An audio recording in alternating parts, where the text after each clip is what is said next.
नमस्कार साथियों, आज हम लोग पर्यावरण के अंतर्गत कुछ महत्वपूर्ण प्रश्न उत्तरों को देखा जाएगा जो किसी न किसी एग्जाम में पूछा हुआ है। पहला प्रश्न है, पर्यावरण से अभिप्राय है। ये दिया है भूमि, जल, वायु, पौधों एवं पशुओं की प्राकृतिक दुनिया जो उनके चारों ओर अस्तित्व में हो। ये प्रश्न का उत्तर ये भी सही लग रहा है। फिर दिया है उनके संपूर्ण दशाओं का योग जो व्यक्ति को एक समय बिंदु पर घेरे हुए हैं। ये भी क्या हमारा सही है। फिर दिया है भौतिक, जैविक एवं सांस्कृतिक तत्वों की अंतःक्रियात्मक व्यवस्था जो अंतर संबंधित होते हैं। और डी ऑप्शन दिया है उपर्युक्त सही। तो इस प्रश्न का उत्तर क्या होगा? उपर्युक्त सभी। फिर दूसरा प्रश्न दिया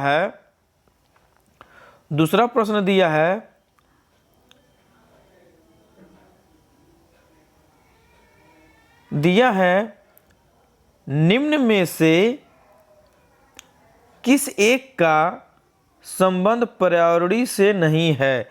धारणीय विकास, गरीबी कम करना, वातानुकूल, कागज के थैले का प्रयोग।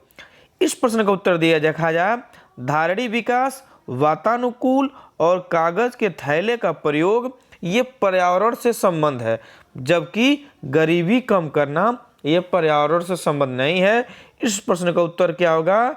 गरीबी कम करना। फिर नेक्स्ट प्रश्न देखते हैं। प्रश्न दिया है भारत में पर्यावरण अधिनियम पारित हुआ था। कह रहा है कि भारत में पर्यावरण अधिनियम पारित हुआ था। कह रहा है 1981, 1986, 1996, 2000। भारत में पर्यावरण संरक्षण अधिनियम 1986 में कब हुआ था? 1986 में ही पारित हुआ था। फिर प्रश्न दिया है पर्यावरण किससे बनता है? कह रहा है कि पर्यावरण किससे बनता है? जीवी घटकों से, भू आकृति घटकों से, अजैविक घटकों से। इस प्रश्न का उत्तर क्या होगा? उपर्युक्त सभी। अर्थात पर्यावरण जैविक अजैविक घटकों से मिलकर बना होता है, जिसमें भू आकृतियां भी होती हैं, जैविक पदार्थ होते हैं, मतलब जीव जंतु होते हैं, और अजैविक होते हैं जैसे चट्टान, मृदा, नदियां। ठीक। अब प्रश्न है, कह रहा है धारणीय विकास किसके उपयोग के संदर्भ में अंतरपीढ़ीगत संवेदनशील है? कह रहा है कि धारणीय विकास किसके उपयोग के संदर्भ में अंतरपीढ़ीगत संवेदनशील का विषय है? प्राकृतिक संसाधन,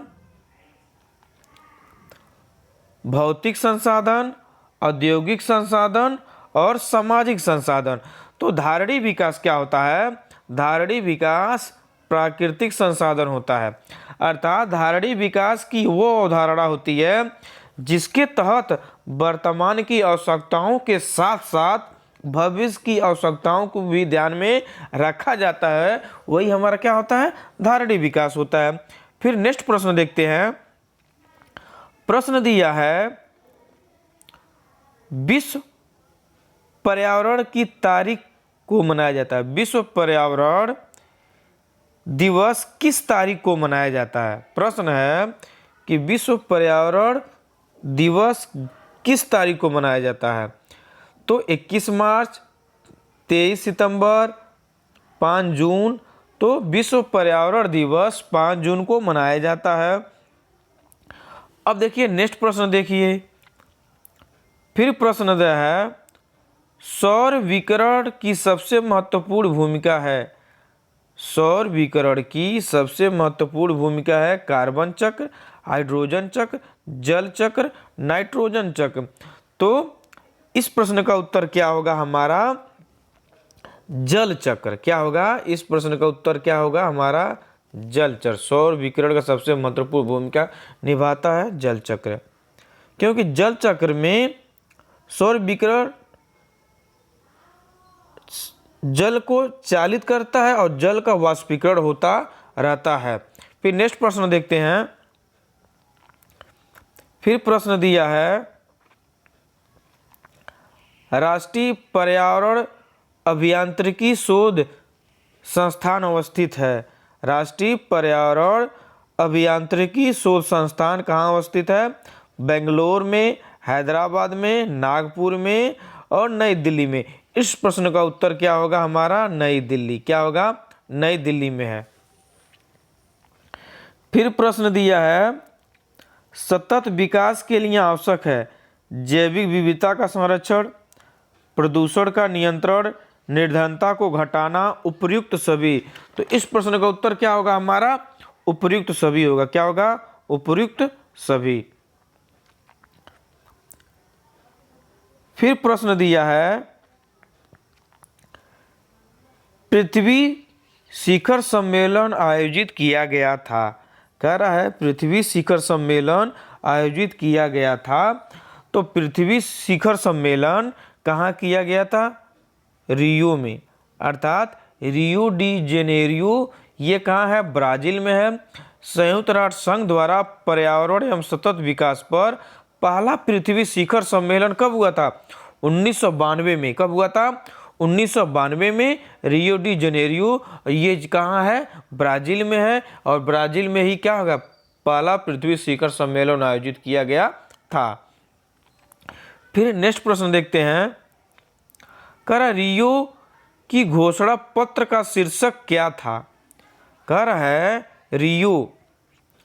रियो की घोषणा पत्र का शीर्षक क्या था? कह रहा द फ्यूचर वी वांट। फिर दिया है the future we seek, the future we see. इनमें से कोई नहीं। तो इस प्रश्न का उत्तर क्या होगा? इस प्रश्न का उत्तर होगा the future we want. The future we want, इस प्रश्न का उत्तर होगा। फिर नेक्स्ट प्रश्न है, कह रहा है पहला पृथ्वी शिखर सम्मेलन कहाँ हुआ था? अभी हमने बताया पहला पृथ्वी शिखर सम्मेलन रियो डी जेनेरियो कहाँ है? ब्राजील में। कहाँ है? ब्राजील में। ये हमारा कहाँ है? ब्राजील में है। फिर प्रश्न दिया है, रियो डी जेनेरियो में संपन्न अंतर्राष्ट्रीय सम्मेलन था। रियो डी जेनेरियो में संपन्न अंतर्राष्ट्रीय सम्मेलन था। पहला दिया है संयुक्त राष्ट्र पर्यावरण विकास सम्मेलन। बी दिया है पर्यावरण प्रदूषण सम्मेलन अंतर्राष्ट्रीय नई सम्मेलन। इनमें से कोई नहीं। तो इस प्रश्न का उत्तर क्या होगा? इस प्रश्न का उत्तर होगा संयुक्त राष्ट्र पर्यावरण एवं विकास सम्मेलन। फिर प्रश्न दिया है, पृथ्वी के चारों ओर। कह रहा है कि पृथ्वी के चारों ओर गैसों के समूह को क्या कहते हैं? पृथ्वी के चारों ओर गैसों के समूह को क्या कहते हैं? भूमंडल, जलमंडल, वायुमंडल। इस प्रश्न का उत्तर क्या होगा? वायुमंडल।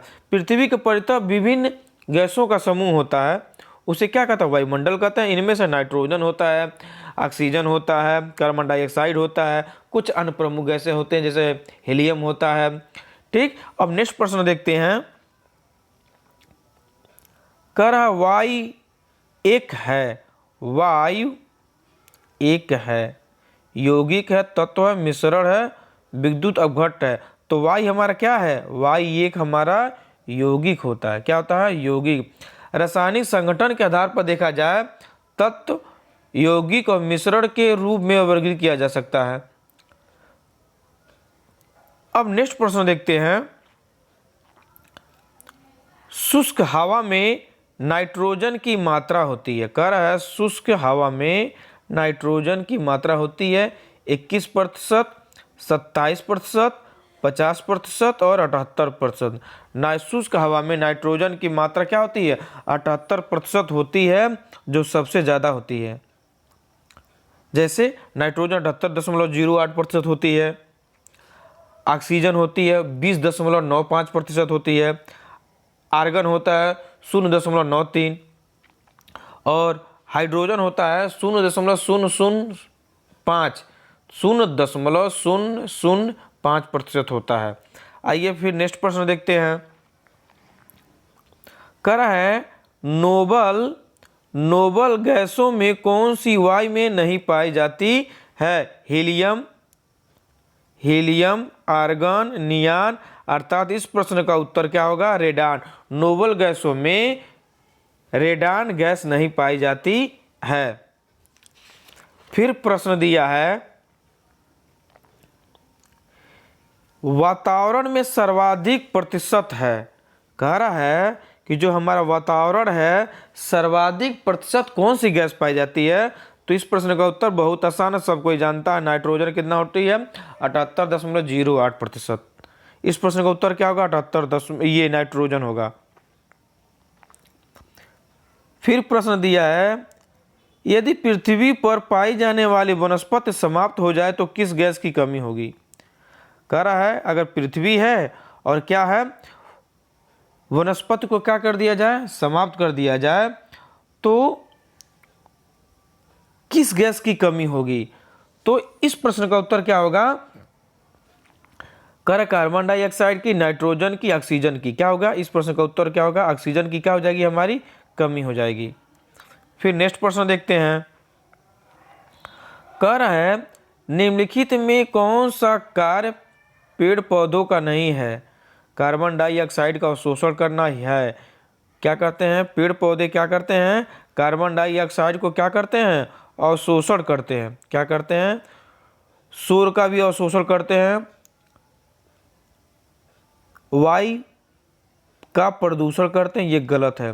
कह रहा है कार्बन डाइऑक्साइड का अवशोषण करते हैं, सूर्य को भी अपना अवशोषण करते हैं, ऑक्सीजन की भी मुक्ति भी करते हैं। इस प्रश्न का उत्तर क्या होगा? वायु का प्रदूषण। फिर देखते हैं, कह रहा है निम्न पर विचार कीजिए। प्रकाश संश्लेषण, श्वसन, जैविक पदार्थों का अपक्षय, ज्वालामुखी क्रिया, उपर्युक्त में से कौन सी क्रियाएं पृथ्वी में कार्बन चक्र कार्बन डाइऑक्साइड को जोड़ती हैं? कह रहा है 1 और 2, 1 और 4, 2 और 3। फिर दिया है 2, 3, 4, 1, 2, 3, 4। तो इस प्रश्न का उत्तर क्या होगा? 2, 3, 4। क्या होगा? 2 ये श्वसन है, जैविक पदार्थों का अपक्षय है, ज्वालामुखी क्रियाएं हैं। अर्थात इस प्रश्न का उत्तर क्या होगा? सी होगा, 2, 3, 4। फिर दिया है अधोलोकित में से कौन सा पृथ्वी में कार्बन डाइऑक्साइड की मात्रा को नहीं बढ़ाता है? कह रहा है अधोलोकित में कौन सा पृथ्वी में कार्बन डाइऑक्साइड की मात्रा को नहीं बढ़ाता है? श्वसन, प्रकाश संश्लेषण, जैविक पदार्थों का क्षय, ज्वालामुखी क्रिया है। इस प्रश्न का उत्तर क्या होगा? प्रकाश संश्लेषण। क्या होगा? प्रकाश संश्लेषण। फिर 23 प्रश्न देखते हैं। कह रहा है अपक्षय का विचार संबंधित है। अपक्षय का विचार संबंधित है पृथक हुए पदार्थों का संग्रह, मौसम में दैनिक परिवर्तन या असीध या एक प्राकृतिक क्रिया जो सेल को सूक्ष्म कणों में विभक्त करती है। इस प्रश्न का उत्तर होगा सी। क्या होगा? सी। फिर दिया है विश्व में मौसम विज्ञान संगठन का मुख्यालय है। विश्व में मौसम विज्ञान संगठन का मुख्यालय कहाँ है? तो इस प्रश्न का उत्तर हमारा क्या हो जाएगा? जनेवा में। कहाँ है? जनेवा में। विश्व मौसम विज्ञान संगठन का मुख्यालय कहाँ है? जनेवा में। फिर हमारा लास्ट प्रश्न है यूएनईपी का मुख्यालय अवस्थित है जनेवा में, काठमांडू में, नैरोबी में, नई दिल्ली में। तो इस प्रश्न का उत्तर होगा नैरोबी। जो यूएनईपी का पूरा नाम होता है यूनाइटेड नेशन एनवायरनमेंट प्रोग्राम की स्थापना सन 1972 में हुई थी। इसका मुख्यालय नैरोबी। नैरोबी कहाँ है? केन्या में अवस्थित है। ठीक। अगर ये वीडियो आप लोगों को अच्छी लगी हो प्लीज़ लाइक, सब्सक्राइब और शेयर जरूर करें। धन्यवाद।